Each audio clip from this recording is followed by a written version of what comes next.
Kelionė tikrai sklandžiai, turėjom 4 valandų Stambule pertrauką, tai susidėliojom viską.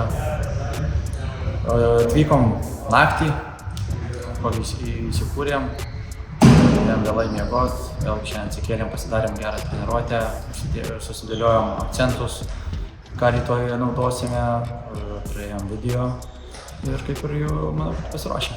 Kadangi pirmas varžovas Virtus, tai žinom, kad jie daug gynybai keičia.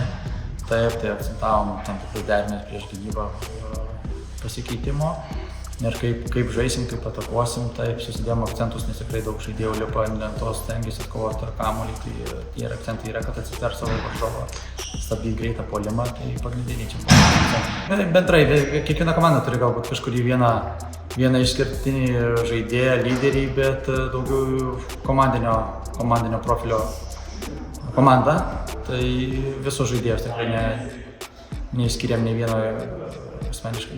Mums svarbiausia, kad turėjom galimybę pasportuoti, turėjom galimybę pasidaryti treniruotę, atlikti, susimest tam tikrus metimus iš tam tikrų situacijų ir šiaip viskas gerai, esam patenkinti. Ką galbūt labiausiai komandai akcentuojant, bet tų taktinių dalykų?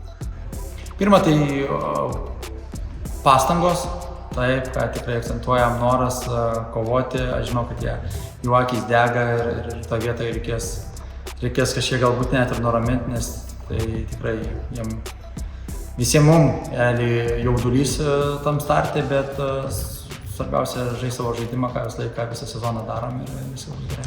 Kokį būtent tą žaidimą ir norėtumėt matyti rytojus rungtynėse? Pirma, tai dėl kiekvieno kovojimo dėl kiekvieno kamuolio, 50-50, kad būtų tikrai mūsų bent jau, jeigu net kovotas, tai bent paliestas kamuolys. To komandinio žaidimo norėčiau iš tikrųjų, kad būtų geras kamuolio judėjimas.